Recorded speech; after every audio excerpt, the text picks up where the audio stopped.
President Donald Trump. Donald Trump.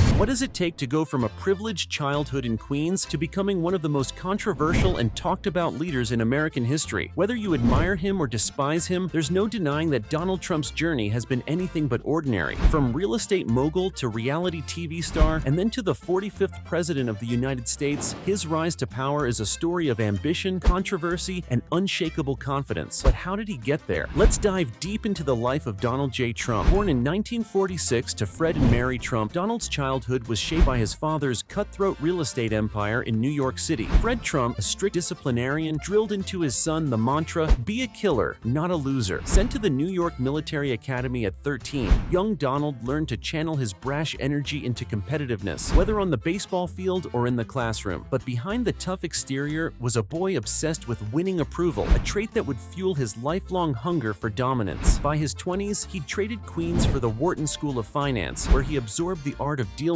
and the power of a well-crafted persona. In 1971, Trump took control of his father's company and renamed it the Trump Organization. While his father focused on affordable housing, Donald had bigger ambitions. He wanted to build luxury skyscrapers in Manhattan. His first major success was the redevelopment of the Commodore Hotel into the Grand Hyatt in 1980. This was followed by the iconic Trump Tower on Fifth Avenue, a 58-story skyscraper that became a symbol of wealth and power. Throughout the 1980s and 1990s, Trump expanded his empire into casinos, resorts, and golf courses. He became a media personality, known for his extravagant lifestyle, flashy branding, and larger-than-life persona. However, his career wasn't without setbacks. Several of his businesses, particularly his Atlantic City casinos, filed for bankruptcy. Despite financial struggles, he always found a way to bounce back, using his personal brand to secure new deals and projects. In 2004, Trump entered a new era of fame with the launch of the reality TV show The Apprentice. His catchphrase, "You're fired," became a cultural phenomenon, and the show ran for over a decade. It portrayed him as a tough, no-nonsense businessman, further cementing his public image. In 2015, the world laughed when Trump descended a golden escalator to announce his presidential bid. Polls gave him a 1% chance, but his unscripted rallies, fueled by promises to drain the swamp and build the wall, electrified a base tired of political correctness. He weaponized social media, sparred with the press, and framed himself as the outsider fighting elites. On November 8, 2016, against all odds, he shattered America's political playbook, defeating Hillary Clinton in a victory that stunned the world. As the 45th president, Trump's tenure was marked by bold policies and constant controversy. He passed major tax cuts, appointed 3 conservative Supreme Court justices, and pushed for deregulation. His administration renegotiated trade deals, imposed strict immigration policies, and took a tough stance on China. However, his presidency also faced heavy criticism, particularly regarding his handling of racial tensions, foreign relations, and the COVID-19 pandemic. In the 2020 election, Trump ran for re-election against Joe Biden. The race, held during the pandemic, was highly contentious. After losing, Trump refused to concede, claiming widespread election fraud. His challenges to the election results led to the storming of the U.S. Capitol on January 6, 2021, an event that resulted in his second impeachment. He made a historic comeback, winning the presidential election and becoming the 47th president, making him the second individual to serve non-consecutive terms after Grover Cleveland. Donald Trump's journey from a young boy in Queens to a 2-term president is a testament to his resilience and ambition. His life story continues to influence and shape the American political landscape. So what do you think? Is Donald Trump a political disruptor who changed the system, or was his presidency a controversial chapter in American history? Let us know in the comments, and don't forget to like and subscribe.